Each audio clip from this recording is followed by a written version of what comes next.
Hola, ¿qué tal? ¿Cómo están? Espero que se encuentren muy bien. Bienvenidos a esta segunda sesión de lo que es el curso de Historia General del Español. Esta semana tuvimos la primera sesión y espero pues que así como la primera pues fue muy interesante con toda la información que estuvimos hablando acerca de las lenguas prerromanas, los pueblos prerromanos, pues también esta sesión pues sea muy interesante porque ahora vamos a estar hablando sobre la situación lingüística que había en la península ibérica en la época de la Edad de Hierro y cómo pues tuvo su influencia en también lo que viene siendo las lenguas romances peninsulares, ¿ok? Pero antes de empezar con el contenido de, pues, de esta sesión, me gustaría primeramente recalcar la importancia de que hayan realizado la primera actividad que les encargué en la primera sesión, la cual constituía en un cuadro de doble entrada, donde ustedes tenían que investigar y registrar en ese cuadro lo que viene siendo la ubicación geográfica, los aspectos lingüísticos en cuanto a la escritura, en cuanto al alfabeto, en cuanto a eh, también lo que vienen siendo los signarios, los elementos fonéticos, morfológicos, en cuestión también de la gramática de cada una de estas lenguas. También tenían que definir en el cuadro de doble entrada si cada una de las lenguas se trataban de lenguas indoeuropeas o no indoeuropeas, que ahorita más a detalle también vamos a ver pues de qué se trata o a qué se refiere este tipo de lenguas. Y también era muy importante que investigaran cuál fue la influencia que tuvieron estas lenguas prerromanas en las lenguas romances peninsulares. Que estas lenguas, pues también, ahorita vamos a estar viendo cuál fue esta influencia y cuáles fueron también estas lenguas romances. ¿Ok? Entonces era muy importante que realizaran esta actividad para que pues vinieran ya con un poquito más de conocimiento acerca de lo que vamos a estar viendo en esta sesión, principalmente en el último punto que tiene que ver con la influencia de las lenguas prerromanas, con las lenguas romances, y pues también aterrizar un poquito más pues las características de cada una de las lenguas prerromanas, que si no lo recuerdan, las lenguas prerromanas, que espero que sí lo recuerden porque pues, tuvieron que haber realizado la actividad, pero bueno, solamente para refrescar un poquito la memoria, pues eran cinco, las cuales son el ibero, el celtibero, el tartésico, lusitano y aquitano. Y cada una de estas se ubicaban en diferentes zonas de lo que viene siendo la península ibérica, ¿sí? Pero también algo que yo les comentaba la sesión pasada es que el hecho de que estuvieran ubicadas en diferentes zonas no quiere decir que esto restringía a los habitantes de cada uno de estos pueblos de solamente convivir entre los mismos del pueblo, sino que ellos pues eran libres de poder convivir junto con los habitantes de los demás pueblos, lo que hacía que cada una de estas lenguas se enriquecieran y tuvieran influencia la una con la otra, en cuestión de la pronunciación, en cuestión de la escritura, en cuestión del alfabeto, en cuestión también de, pues de que el idioma, o más bien la lengua, pues se fuera fortaleciendo y se fuera pues estableciendo como tal.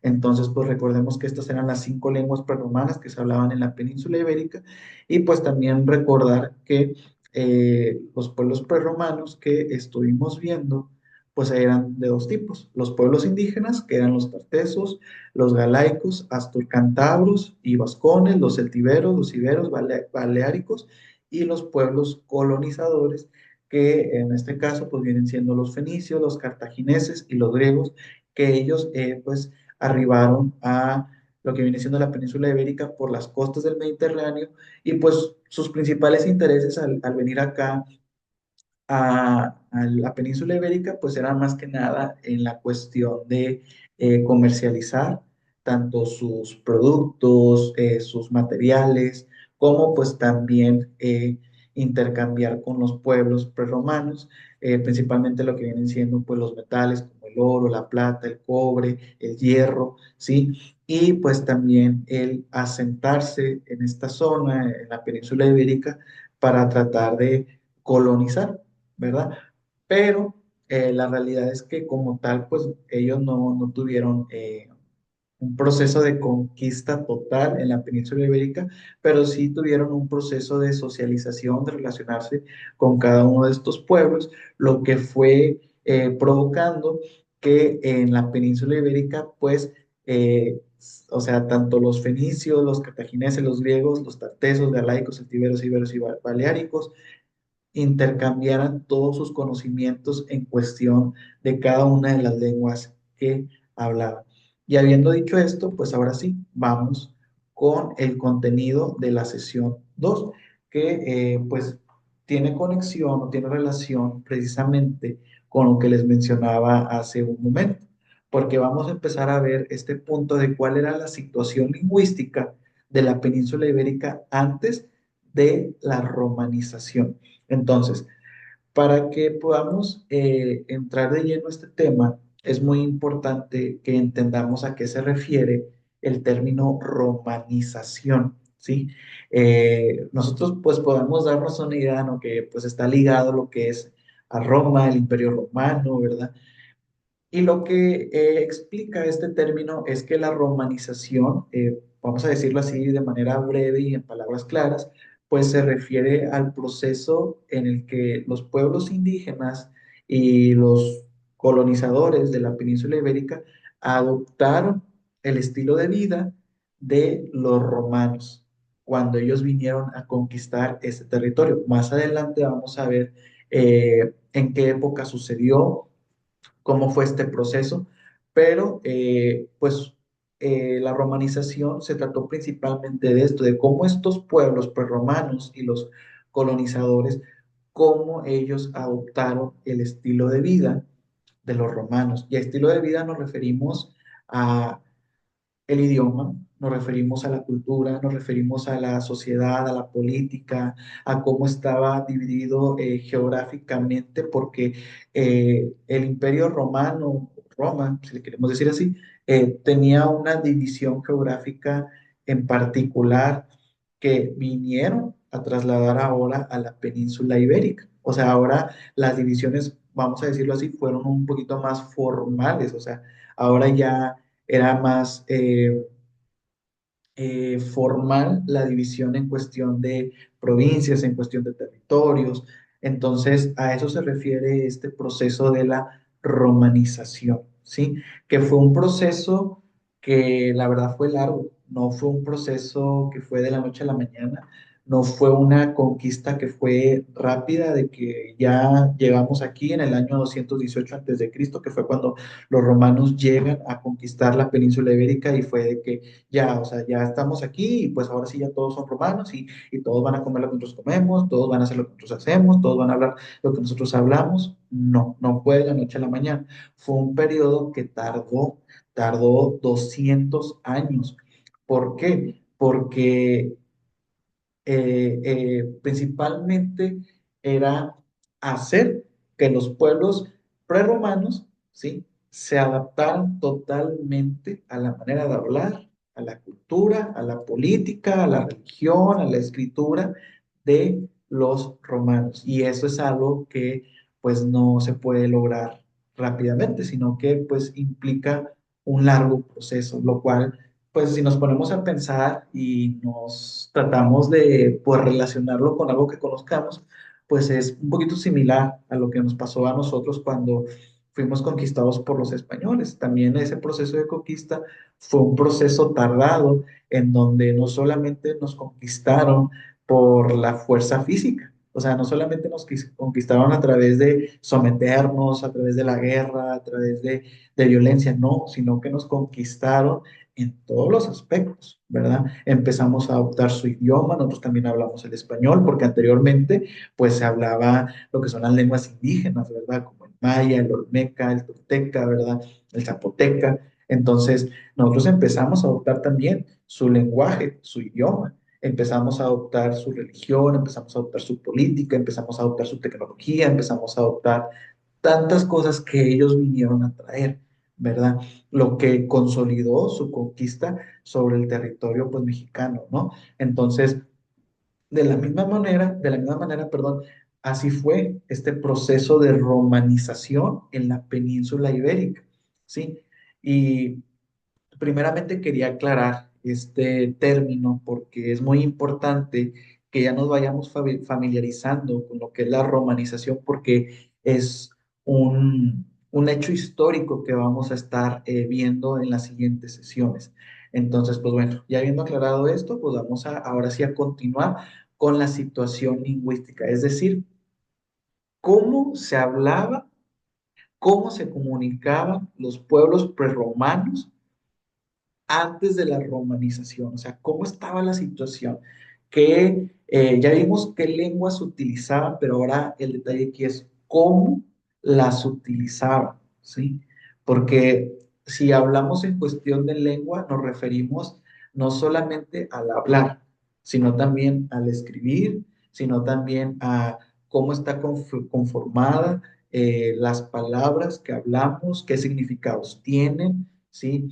Entonces, es muy importante que veamos cómo se hablaba, cómo se comunicaba en la península ibérica, ¿sí? Cómo se utilizaban las lenguas para comunicarse los pueblos que constituían la península ibérica, ¿ok?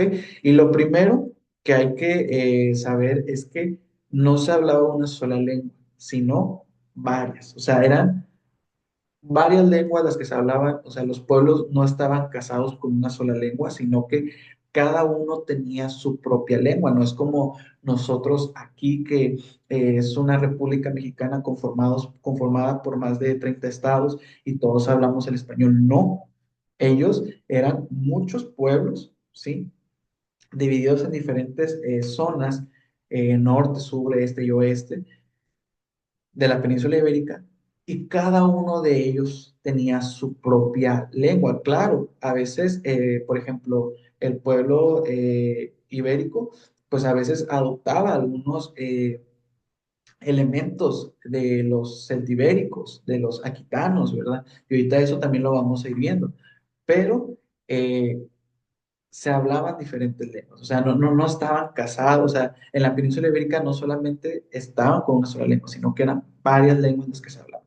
Y luego menciona aquí, las lenguas se clasificaban en dos criterios, por el origen de sus habitantes y por la familia lingüística, ¿sí? O sea, había una clasificación de las lenguas, ¿sí? Obviamente, como eran muchas, era muy importante clasificarlas para identificarlas de manera más fácil. Esta clasificación, pues obviamente no se hacía en su tiempo, sino que a través de investigaciones, los historiadores llegaron a esta conclusión de clasificar las lenguas a través del origen de los habitantes y de su familia lingüística. Y ahorita vamos a ver a qué corresponde cada una. Y dice aquí, según el origen de sus hablantes, más bien, se diferencia entre lenguas autóctonas y lenguas de colonización. Y según la familia, se habla de lenguas indoeuropeas y no indoeuropeas. Las lenguas autóctonas son las lenguas que se desarrollaron en el mismo territorio de la península ibérica. O sea, ahí nacieron y ahí se desarrolló. No fueron influenciadas por lenguas que venían de otras partes del continente europeo o del continente asiático, sino que ahí mismo, en la península ibérica, se desarrollaron estas lenguas, ¿sí? Y también se habla de que dentro de la clasificación de las lenguas de origen, pues están las lenguas de colonización, que esas también eran lenguas propias, sí, de otros territorios, pero eran propias, o sea, eran eh, propias de sus territorios de donde venían, pero, o sea, eran originales de allá, ¿sí? Y se conservaron aquí en la península ibérica. O sea, no tuvieron una alteración al estar aquí, sino que se conservaron originales tal cual venían de otros territorios. Por eso se les considera las lenguas de origen, ¿sí? Y tenemos las lenguas que estaban clasificadas por la familia lingüística, que hay dos tipos de familias lingüísticas, las indoeuropeas y las no indoeuropeas. Y luego menciona aquí algo muy importante, dice, las lenguas se diferenciaban por el sistema de escrituras, ¿sí? O sea, una manera de diferenciar cada una de las lenguas, pues era a través de la escritura. ¿Por qué? Porque cada sistema de escritura tenía un alfabeto diferente, que de repente sí, como que entre pueblos se copiaban, ¿sí?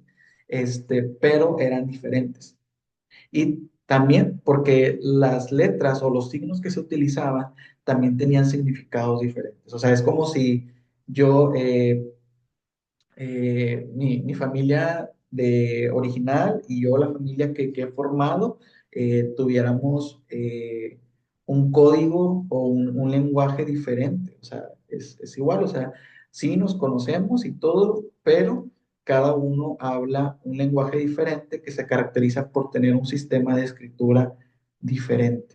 Entonces, de hecho, los sistemas de escrituras eran lo que le daba la identidad a cada una de las lenguas. ¿Por qué? Porque cuando se hicieron las investigaciones para conocer cuáles eran las lenguas prerromanas que se hablaban en la península ibérica, pues los historiadores y los investigadores se basaban, como lo menciona aquí, en restos epígrafos, es decir, en materiales de bronce, exvotos, monedas, plomos, vasijas, en donde se quedaba grabado la escritura de cada una de estas lenguas. Es como, por ejemplo, nosotros si le ponemos atención a las monedas mexicanas, que yo creo que sí, ¿verdad? O sea, sí hemos notado que tienen un escrito, ¿verdad? Que tienen el año en que fueron elaboradas, o que viene ahí de, pues, que son de México, ¿verdad?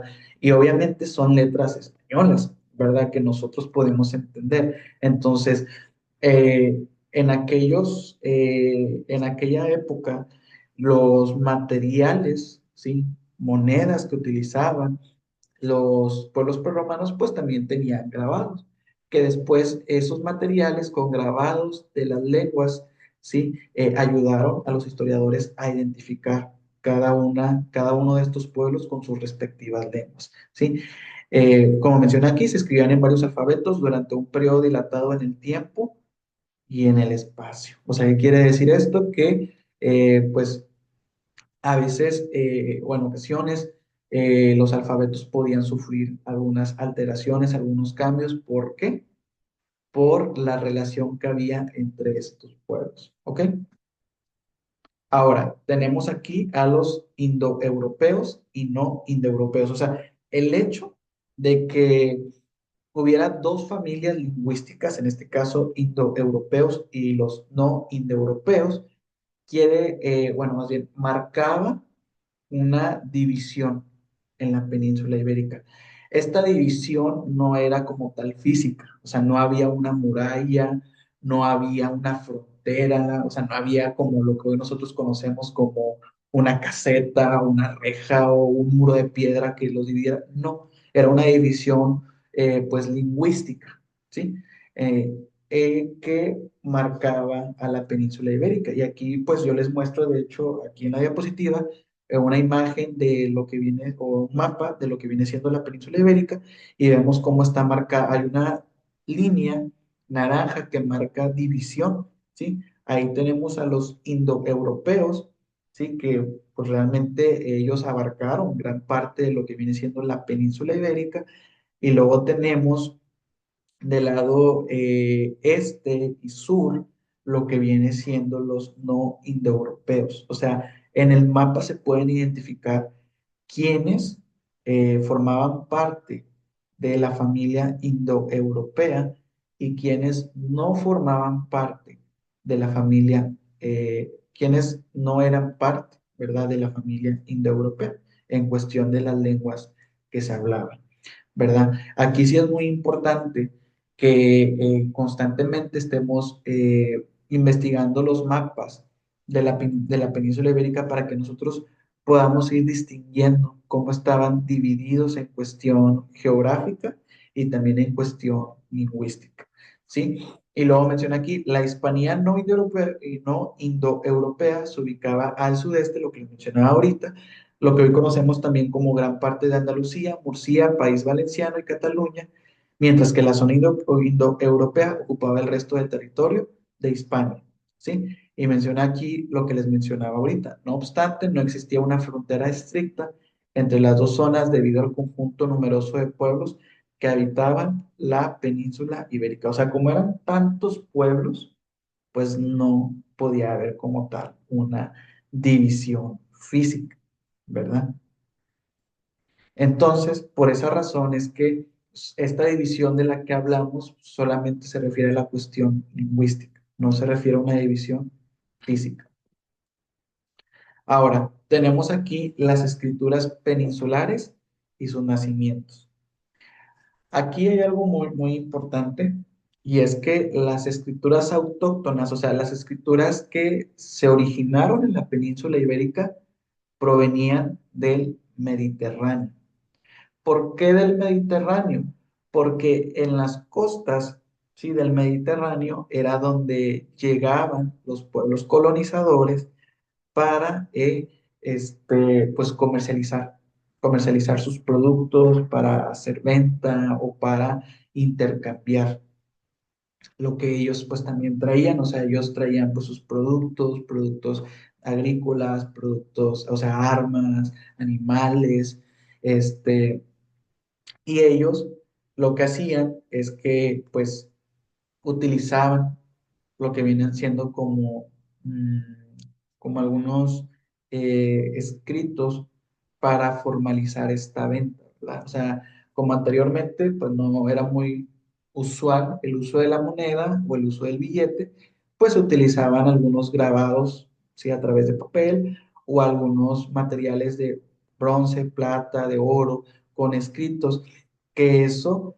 pues lo que llevó es que lo que provocó es que inspiró a los pueblos prerromanos a comenzar sus sistemas de escrituras, ¿sí? Y luego menciona aquí, los iberos transmitían su escritura a los celtiberos, pueblo indoeuropeo fronterizo con su territorio. O sea, los iberos, pues eran vecinos de los celtiberos, o sea, tenían una cercanía geográfica, pues realmente muy corta, o sea, eran, como les menciono, vecinos y ellos, pues lo que hacían es que les ayudaban con el sistema de escritura, o sea, ellos le transmitieron lo que viene siendo el alfabeto, lo que vienen siendo sus signarios, para que ellos pues también pudieran tener su sistema de escritura. Y luego menciona, los lusitanos escribieron su lengua en el siglo II antes de Cristo y en caracteres latinos, o sea, ellos también tenían su propia lengua, ustedes ya la estuvieron investigando, ya estuvieron viendo sus características, ¿verdad? En la cuestión del alfabeto, en la cuestión de los signos, en la cuestión de la pronunciación, en la cuestión de cómo estaban compuestas las palabras o las oraciones. O sea, todo eso ustedes ya lo estuvieron viendo. Y aquí solamente es recalcar que ellos tenían su propia lengua y que comenzaron a escribirla en el siglo II antes de Cristo, ¿sí? Antes también de la llegada de los romanos. Y ellos utilizaron pues caracteres latinos. Ahora sí, como les mencionaba ahorita, el comercio pues fue un factor determinante para el nacimiento de las escrituras peninsulares, ¿sí? O sea, el comercio fue un hecho histórico en la península ibérica, no solamente para que los pueblos prerromanos comenzaran a coexistir con los griegos, con los fenicios, con los cartagineses, y que vieran, ¿verdad?, su tecnología, para que vieran por los productos que ellos traían, los animales, y que ellos pudieran salir beneficiados, o también los pueblos colonizadores. O sea, no solamente sucedió esta parte de la relación social con ellos o de la relación mercantil, sino que también el hecho de que hubiera un comercio y un mercado en las costas del Mediterráneo, de la península ibérica, provocó que se empezaran a desarrollar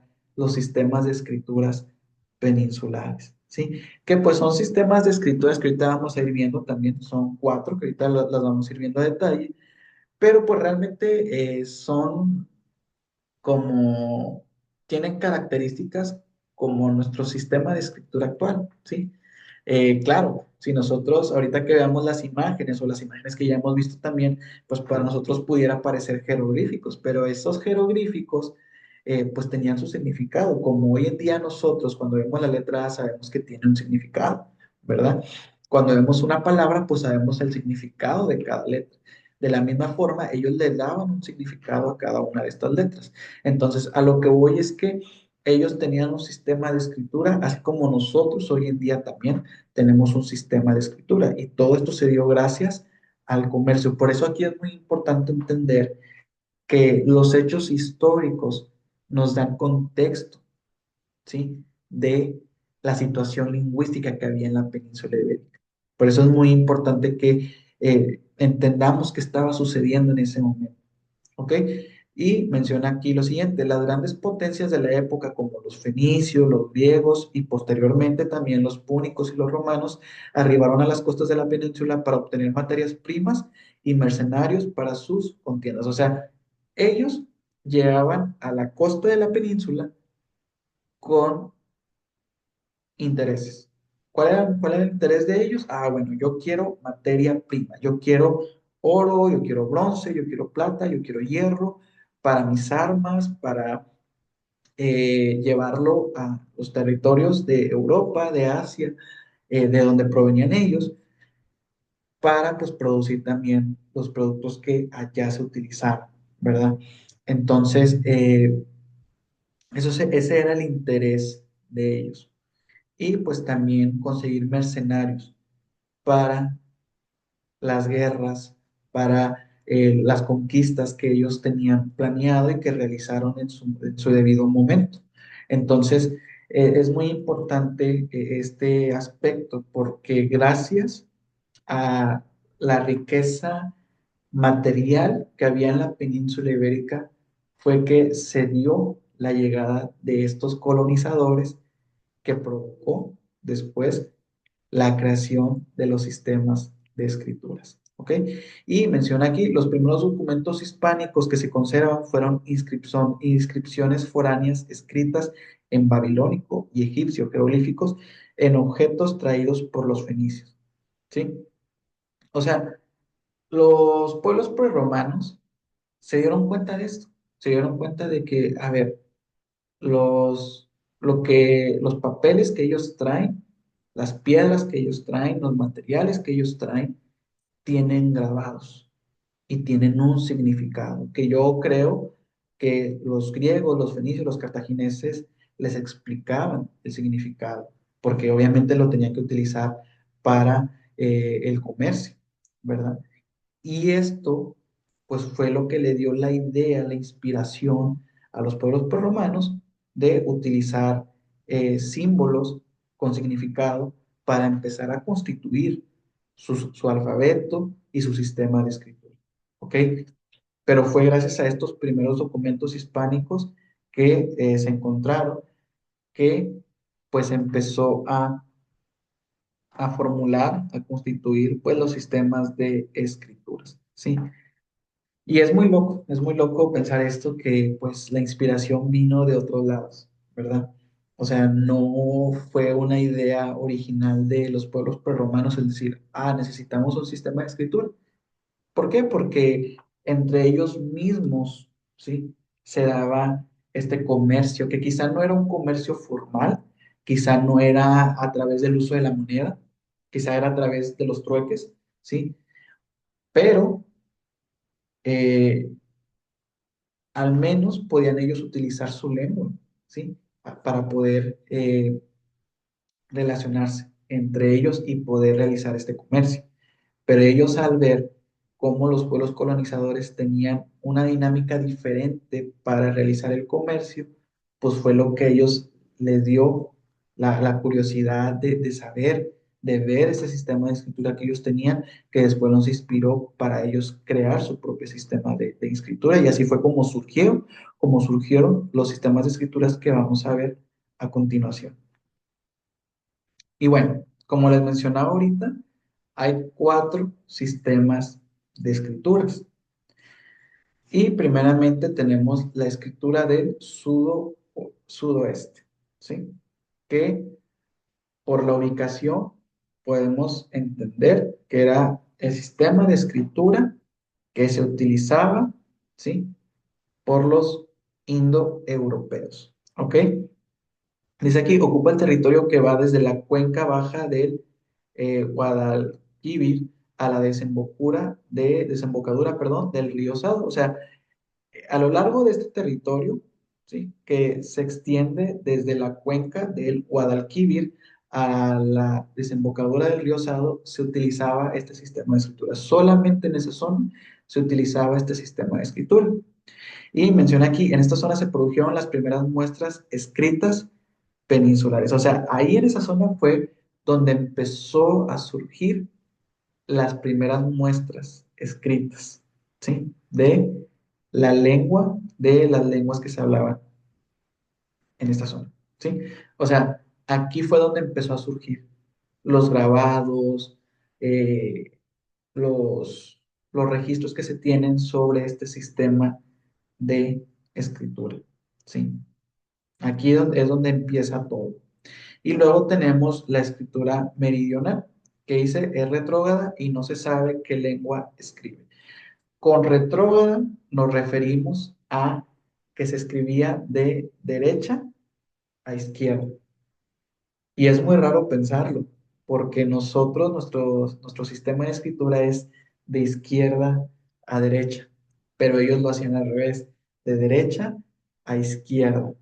Y pues algo que se ha descubierto es que pues no se sabe, este sistema de escritura no se sabe qué lengua utilizaba en su sistema, en sus escritos. O sea, no se sabe si era una lengua aquitana, era una lengua celtibera, era una lengua ibérica, era una lengua de los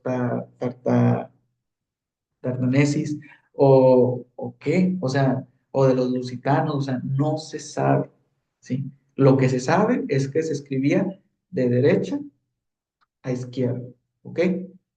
Y menciona aquí la zona, una disculpa por el error ortográfico, pero dice la zona corresponde con Tartessos del rey Argantonio, ¿sí? O sea, se utilizaba, o más bien se descubrió, ¿sí? En la zona donde estaban ubicados los Tartesos, ¿sí? Pero eso no quiere decir que precisamente este sistema de escritura transcribía la lengua de los tartesos, ¿sí? Porque no se tiene registro, no se sabe. Como también yo les comentaba en la sesión pasada, estas lenguas eran complicadas de traducir. Por lo mismo no se sabe cuál era la lengua que escribía pues este sistema de escritura.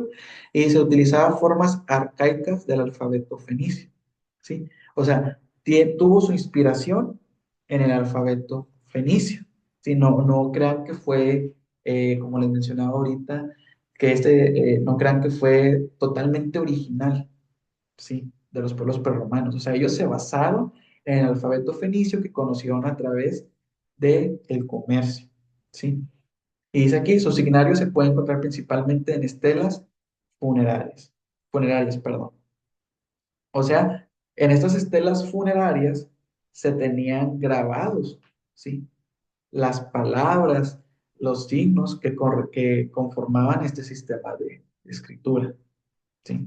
Ahí es donde está la evidencia de este sistema de escritura meridional. Y luego, pues tenemos lo que es la escritura greco-ibérica, que esta, pues sí este sistema de escritura se escribe de izquierda a derecha. Y menciona aquí que surge de las relaciones de los pobladores indígenas con los comerciantes griegos. O sea, se fijan cómo realmente los pueblos colonizadores a través del comercio, ¿sí? Influyeron mucho en los pueblos prerromanos para que ellos iniciaran su sistema de escritura.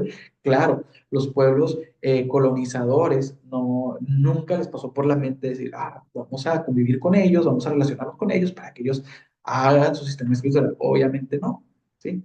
Pero pues sí influyeron. Entonces ya vimos que en el meridional fueron los fenicios que inspiraron en su alfabeto al sistema de escritura que les acabo de mencionar, y ahora tenemos que los griegos fueron los que inspiraron, ¿sí? A la escritura greco-ibérica.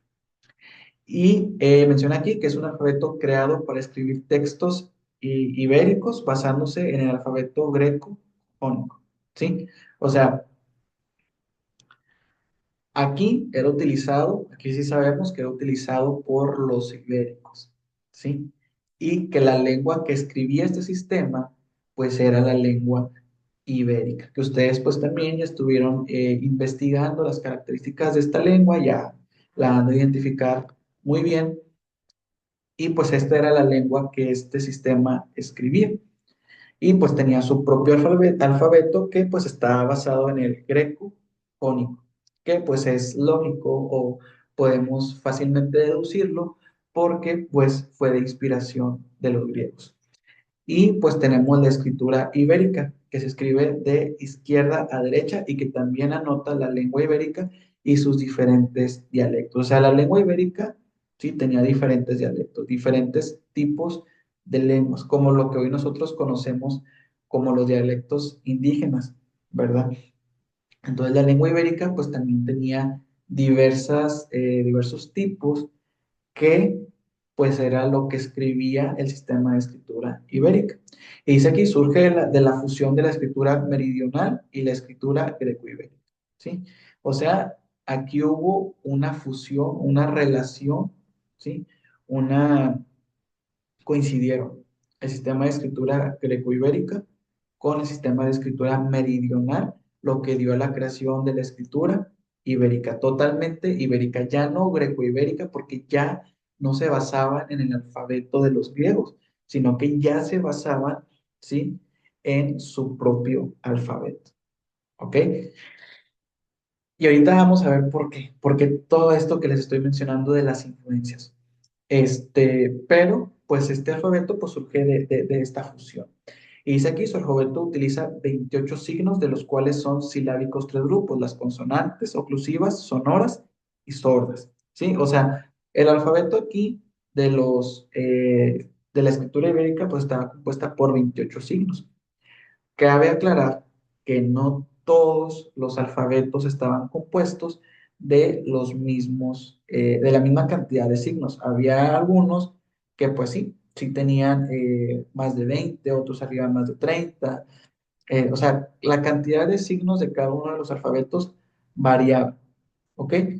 Y pues bueno, también se menciona que son silábicos y que cada uno pues tenía su grupo, como las consonantes oclusivas, sonoras y sordas.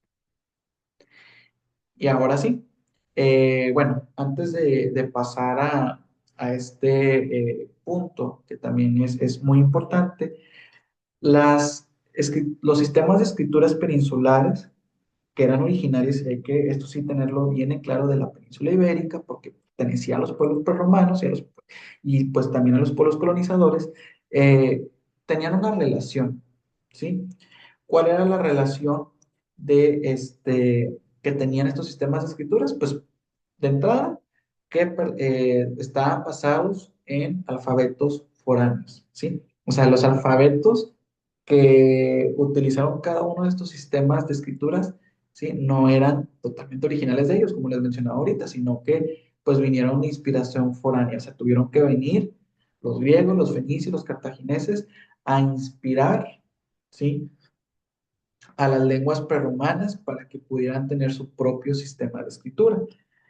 Ahora, menciona algo aquí muy importante que me gustaría comentarles. Dice, la escritura del suroeste y la meridional parece ser una adaptación de la escritura fenicia y las escrituras greco-ibérica, propiamente dicha, proceden del alfabeto griego primitivo con influencia fenicia. O sea, esto se trató totalmente de influencias, ¿sí? Esto se trata totalmente de esto. O sea, las lenguas de los pueblos prerromanos de la península ibérica evolucionaron gracias a la influencia de los pueblos colonizadores. ¿Sí? Y vamos a continuar con el siguiente punto, que es un punto muy importante y que también ustedes investigaron en el cuadro de doble entrada que realizaron, que pues tiene que ver con la influencia que ahora tuvieron las lenguas prerromanas en las lenguas romances. O sea, ya las lenguas prerromanas estaban constituidas no solamente por la manera de hablar, sino también con sus propios sistemas de escrituras, y ahora ellas iban a influir en las lenguas romances cuando vienen los romanos, ¿sí? A conquistar la península ibérica. Ahora, ¿cuáles son las lenguas romances? Las lenguas romances, pues son las originarias del Imperio Romano, como lo que podemos nosotros conocer de, o más bien, nosotros podemos identificar de la siguiente manera, como lo que son el catalán, el castellano, el rumano, y cada una de estas lenguas que se les considera romances. Sí, dice, antes de desaparecer las lenguas prerromanas, se produce más bien un periodo de bilingüismo como resultado de los contactos entre las diferentes lenguas que conviven en un mismo territorio. O sea, las lenguas prerromanas, creo que se los mencioné la clase pasada, este, ya no siguen activas. ¿Sí? Las lenguas prerromanas se han extinguido. De hecho, se tiene muy poco registro de ellas, por lo que algunas lenguas, o más bien algunos pueblos, se consideran como un mito, o sea, como si realmente no hubieran existido, ¿verdad? Entonces, es un hecho evidente de que estas lenguas, pues ya no existen, ya no están activas, se dejaron de utilizar, ahora se consideran lenguas extintas. Pero antes de que esto sucediera, pues se produjo un periodo de bilingüismo. ¿Qué quiere decir? Que en la península ibérica se hablaban dos lenguas, las lenguas prerromanas y las lenguas romanas, como consecuencia del contacto entre las diferentes lenguas que convivían en ese mismo territorio. Y luego menciona lo siguiente, dice, este fenómeno de bilingüismo terminó con la eliminación de las lenguas prerromanas por el latín. ¿Sí? O sea, el latín se fue el que prevaleció, ¿sí? En este periodo. Por eso es que se dejó de utilizar las lenguas prerromanas y dice que mantuvo en la península algunos elementos de las lenguas parecidas. O sea, a pesar de que el latín prevaleció, ¿sí? En la península ibérica durante este periodo de la romanización, aún así se conservaron ciertos elementos de las lenguas prerromanas que todavía hasta el día de hoy nosotros pues seguimos utilizando, ¿sí? Dentro de nuestro español actual. Entonces, vamos a ver cuáles eran estos elementos que se conservaron dentro pues del latín. Primeramente, estos elementos que se conservaron en el latín de los pueblos, perdón, digo, de las lenguas prerromanas, son sustratos, se les llama sustratos lingüísticos, es decir, de las lenguas prerromanas se sustrajo elementos lingüísticos que en el latín se utilizaron y se adaptaron también, ¿ok? Y primero vamos a empezar con los sustratos lingüísticos fonéticos, que tienen que ver con la pronunciación y el sonido, perdón, de las palabras, de las letras. Así que lo que vamos a ver ahorita tiene que ver principalmente con la pronunciación de las palabras. Y aquí menciona lo siguiente, algunos rasgos fonológicos de la lengua española provienen de la lengua vasca, ¿sí? Recordemos que en la península ibérica teníamos a los pueblos vascos, ¿verdad? Que ellos pues tenían también su propia lengua y algunos rasgos fonológicos, algunos rasgos de la pronunciación de la lengua española, pues tienen algunos elementos de la lengua vasca. Empezando por el siguiente que menciona aquí, la pérdida de la F latina primero pasó en castellano a una aspiración H y luego desapareció. Y aquí nos da algunos ejemplos como ilú, hilo, como fagae, que es fabulare, que es hablar y hablar. ¿Sí? Y luego menciona aquí, en el vasco probablemente no existía la F y en los latinismos que penetraron esta lengua se omite. Por ejemplo, filu, iru, ficu, icu. ¿Ok? O sea, aquí nos da a entender que en la lengua vasca, sí, no estaba la F. Sí, no existía la F. No era un signo, no era una letra que estaba ahí en esta lengua y en este sistema de escritura que ellos manejaban, sino que primeramente se utilizó pues en el castellano, ¿sí? Y se menciona aquí, en los latinismos que penetraron esta lengua se omite. Y luego menciona lo siguiente, dice la ausencia de la V, labia, la confusión de la B y la V abarca gran parte del territorio de la península ibérica, ¿sí? O sea, esto quiere decir que había una confusión en el territorio ibérico con estas dos palabras. Y es algo, pues, normal, ¿no? Que sigue pasando hasta el día de hoy, ¿verdad? Que todavía en la actualidad, pues, mucha gente se confunde al momento de escribir, ¿verdad? Estas letras. Algunas palabras, como por ejemplo vaca, las escriben con B de burro en lugar de la V. Y aquí no, bueno, aquí nosotros estamos dando un ejemplo de lo que es en la cuestión de la escritura. Pero en ese momento la confusión era en cuestión de la pronunciación, ¿sí? ¿Por qué? Porque pues se pronuncian igual, ¿verdad? O sea, B y en ese momento pues no había una diferencia. Y no, ahorita nosotros en la actualidad pues sí la podemos pronunciar diferente. Por ejemplo, B, V, ¿verdad? Pero en una palabra, ¿cómo la diferencias? ¿Verdad? ¿Por qué? Porque en una palabra, por así decirlo, en la actualidad, burro y vaca, pues no vas a decir vaca, o sea, pues no, ¿verdad? Vaca. O sea, si para nosotros en cuestión de la pronunciación es complicado diferenciar, pues para ellos también, ¿sí? Y esto era una confusión que se menciona que era parte del gran territorio de la península ibérica. Y luego menciona lo siguiente, el sistema vocálico está compuesto de 5 vocales en el vasco y también en castellano. O sea, las vocales que nosotros conocemos como A, E, I, U vienen del vasco, ¿sí? Vienen del vasco, ¿por qué? Porque ellos también tenían estas 5 vocales, ¿sí? Que se empezó a utilizar en el castellano, que pues nuestra lengua actual española pues también está basado pues, en el castellano. Y luego menciona aquí, los grupos iniciales latinos PL, CL, FL se transforman en doble L o en la Y en castellano y en la L en vascuence.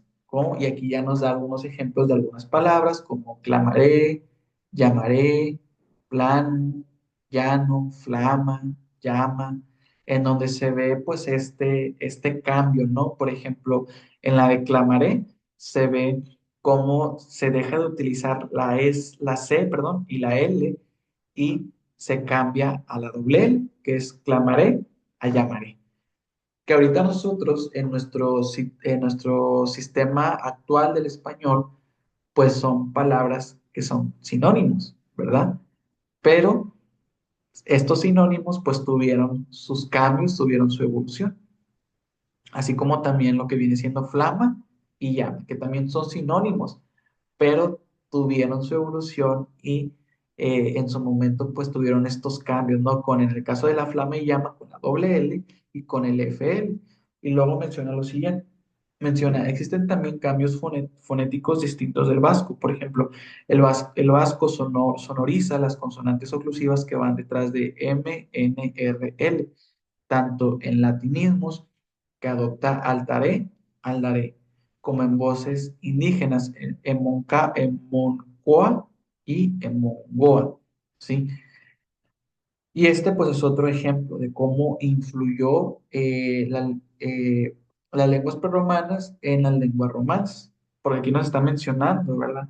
Que el vasco sonoriza las consonantes oclusivas que van detrás de M, N, R, L, ¿sí? Como el ejemplo de altaré, aldaré, ¿sí? Y también nos da el ejemplo de las voces indígenas, como en Mocoa y en Mongoa. Y luego, pues tenemos este punto que dice, el grupo latino cate evoluciona en castellano a it y luego a c. Y se menciona aquí que es un fenómeno procedente de los celtas. Sí, o sea, ya no solamente tiene que ver con los vascos, sí, ahora también la influencia viene también de los celtas. Y dice, aparecen inscripciones galas donde se puede notar la relajación de la K en X, sonido parecido a la J, castellana, nocte con noche, ¿sí? O sea, aquí vemos otro cambio también muy importante, ¿sí? ¿Por qué? Porque nos menciona cómo el latino, ¿sí? También tuvo una evolución con respecto al castellano, poniéndonos estos ejemplos donde se puede notar la relajación de la K en X, sonido parecido a la J castellana. Y aquí nos menciona noche, nocte, perdón, que viene de latín con noche, ¿sí? Y menciona otro punto muy importante que dice lo siguiente, dice, en muchos casos las palabras castellanas provienen del latín, aunque algunos autores antiguos mencionan el origen hispánico, por ejemplo, cusculuis, coscojo, coniculus, conejo, urdius, gordo, plumbus, plomo. O sea, ¿esto qué quiere decir? Que algunas de las palabras, ¿sí? Del castellano no todas provienen del latín, ¿sí? En cuestión de la etimología, del origen de las palabras que hoy nosotros utilizamos, no todas vienen del latín. Algunas vienen de origen hispánico, es decir, de los pueblos prerromanos, como es el caso de la palabra conejo, como es el caso de la palabra plomo, como es el caso de la palabra cusco, ¿sí? Si nosotros nos ponemos a investigar el origen, la etimología de cada una de las palabras que hoy actualmente utilizamos, pues vamos a darnos cuenta que hay algunas palabras que no tuvieron su origen en el latín, sino en origen hispánico, es decir, en palabras que también se utilizaban en los pueblos prerromanos. O sea, aquí podemos ver cómo esta influencia que tuvieron los pueblos prerromanos no solamente afectaron en la época de la romanización, sino que también vinieron a afectar en las palabras, en la lengua que nosotros hoy en día hablamos. ¿Ok? Y ahora sí, vamos a ver los sustratos lingüísticos morfológicos, es decir, cómo estaban compuestas las palabras, ¿sí? La morfología nos habla de la forma de las palabras. Entonces vamos a ver qué elementos, ¿sí? Lingüísticos de los pueblos prerromanos se adaptaron a las lenguas romances y que pues también hoy en día estamos utilizando. Por ejemplo, aquí tenemos el ro y nos da el ejemplo de la palabra cachorro de origen mediterráneo primitivo y eco o eco que proviene de Q y o Q no latino, actualmente sin significado y presente solo en palabras sueltas como muñeca o marueco. O sea, aquí tenemos dos ejemplos. Primeramente tenemos que algo que se sustrajo de las palabras de los pueblos prerromanos es el ro, ¿sí? Es el sufijo ro y este viene de origen mediterráneo primitivo. Sí, o sea, si nosotros queremos saber geográficamente de dónde se sustrae, pues viene de el Mediterráneo, de las costas del Mediterráneo, ¿sí? Y luego nos menciona aquí otro ejemplo del el sufijo yeco, hueco, que proviene de Q, y o Q, no latino, y actualmente no tiene significado y presente solamente en palabras sueltas como muñeca o marueco y en algunos toponismos, por ejemplo, Barrueco, ¿sí? Y luego menciona aquí etano, etano, usados en los nombres de pueblos como lusitano, carpetano, aquitano, ¿sí? Y de hecho es un término o una expresión que se utiliza eh, para nombrar, ¿verdad? A los habitantes de un pueblo en específico. O sea, en aquel entonces se utilizaba y hoy en día también se sigue utilizando. Simplemente, o sea, nosotros hoy podemos identificar a a los de Lusitania como lusitanos, ¿verdad? A los carpetanos, eh, a los aquitanos, pues del territorio, ¿verdad? En el que venían de la península ibérica. Y ahora aquí menciona otro punto muy importante, el patrimonio español con la Z, por ejemplo, Ferraz, Gómez, Sánchez, que indica la filiación antigua como Pérez, hijo o hija de Pedro, ¿verdad? Fernández, hijo o hija de Fernando. El mismo origen que Z tiene el sufijo asco, presente en palabras como peñasco, nevasca o borrasca, ¿sí? O sea, ¿qué quiere decir esto? Quiere decir que la Z, ¿sí? Se utilizó para dar identidad, ¿sí? Se empezó a utilizar de los pueblos prerromanos a las lenguas romances para dar identidad o para relacionar, en este caso, una persona con otra, como por ejemplo, Pérez, hijo o hija de Pedro, ¿sí? Fernández, hijo o hija de Fernando, o por ejemplo, Jiménez, hijo o hija de Jiménez, ¿sí? No sé si es algo que ustedes ya sabían, yo al menos sí ya me sabía acerca de este punto muy importante, pero eh, para eso se utilizaba, ¿sí? Que la letra Z estuviera al final de estos nombres, ¿verdad? Y luego menciona aquí el mismo origen que Z tiene, el mismo origen que la Z tiene, el mismo origen pues también tiene el sufijo as, presente en palabras como peñasco, nevasca o arrasca, ¿verdad? ¿Qué quiere decir? Por ejemplo, peñasco, pues de peña, ¿no?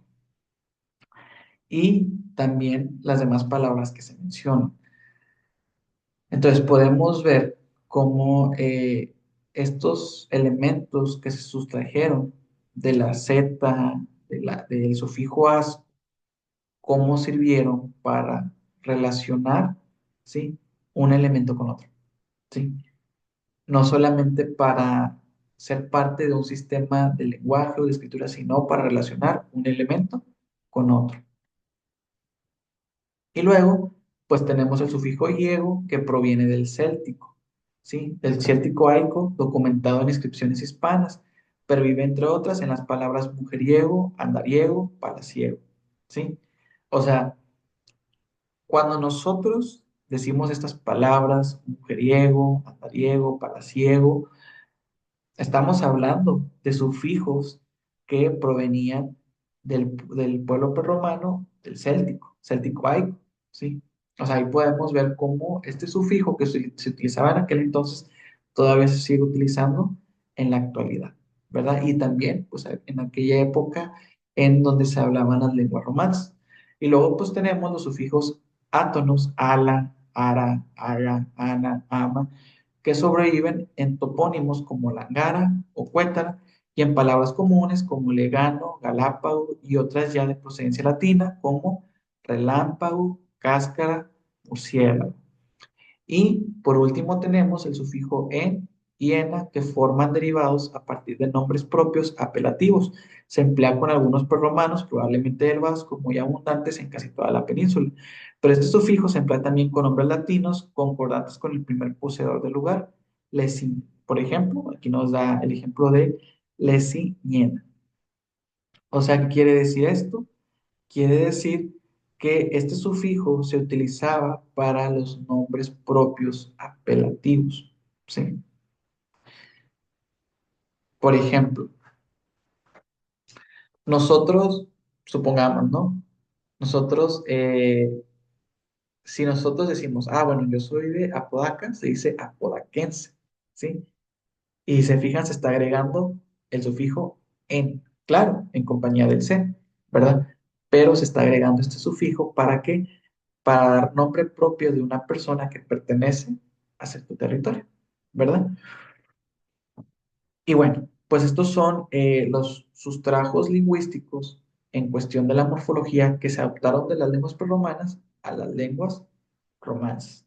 Si se fijan, en cuestión de la morfología, lo que más se rescató de las lenguas prerromanas fueron los sufijos, ¿sí? Y no tanto prefijos, no tanto significados, no tanto los signos, sino que fueron más los sufijos. O sea, solamente fueron algunos elementos. No es como que tuviera las lenguas prerromanas, no es como que tuviera influencia en su totalidad en las lenguas romances. Y si regresamos a los sustratos lingüísticos de, de los pueblos prerromanos en cuestión de la fonética, pues hablamos de que se adoptaron más, o más bien se incluyeron letras que no se utilizaban en las lenguas romances, como en el castellano, como en el catalán, como en como en el rumano, ¿verdad? Aunque aquí pues menciona principalmente el castellano, donde pues fue donde más se adoptaron estos sustratos lingüísticos, ¿sí? En cuestión de la fonética. Entonces, aquí podemos ver la influencia que tuvo los pueblos prerromanos en las lenguas romanas. O sea, a pesar de que el latín prevaleció, aún así el latín adoptó elementos o sustratos lingüísticos de los pueblos, perdón, prerromanos. ¿Ok? Y esto pues es algo que ustedes también pues estuvieron investigando en su primera actividad, donde investigamos sobre las lenguas de los pueblos prerromanos. Ok, pues bueno, hasta aquí vamos a dejar esta sesión número 2. Me gustaría, la verdad, invitarlos a que si tienen alguna duda, me lo hicieran saber a través de la plataforma. También me gustaría que de lo que ustedes investigaron o conocen, también me gustaría mucho que pudieran agregar datos interesantes, datos importantes también de los temas que estamos viendo en los comentarios de este video que voy a estar subiendo a YouTube. Entonces, para así también, pues, que ustedes puedan tener participación y también de alguna manera, pues, se puedan estar involucrando en el contenido de la clase. Ahora, les tengo una buena noticia. La buena noticia es que pues no les voy a dejar alguna actividad, no va a haber tarea. Yo les había comentado la sesión pasada que al finalizar una unidad les iba a encargar un proyecto. En este caso, nosotros con este tema ya estamos terminando la primera unidad que tiene que ver con las lenguas prerromanas, ¿sí? Sino, de hecho, déjenme irme al principio, nada más para recordar que no se nos pase. Así es, con la lengua prerromana. Entonces ya terminamos la unidad uno. No les voy a dejar un proyecto porque pues apenas vamos comenzando su primera semana. El plan que tengo y que se los voy a explicar en la siguiente sesión, en donde ya vamos a iniciar con la unidad número 2, es que voy a juntar la unidad uno y la unidad 2 para que estas se trabajen en el primer proyecto que les voy a encargar. Pero ya la siguiente semana les estaré explicando en qué va a consistir su primer proyecto, que obviamente este primer proyecto se va a basar en el contenido que estamos viendo pues en estas dos unidades. Ahorita terminamos con lo que es la lengua prerromana y la siguiente semana pues vamos a empezar a ver otro tema que es la continuación de la romanización y ya cómo se empezó a implementar y utilizar en la península ibérica el latín y también los distintos tipos de latín que se empezaron a desarrollar en este pues territorio. Entonces, pues hasta aquí lo vamos a dejar. Ya saben, ahorita no hay ninguna actividad, no se lleva ninguna tarea. La próxima semana ya les estaré explicando el proyecto y cualquier duda o comentario al respecto me lo pueden hacer saber y con gusto pues los atiendo, ¿sí? Sin más que decir, pues les agradezco mucho su atención, su tiempo y nos estaremos viendo en la siguiente sesión. Adiós.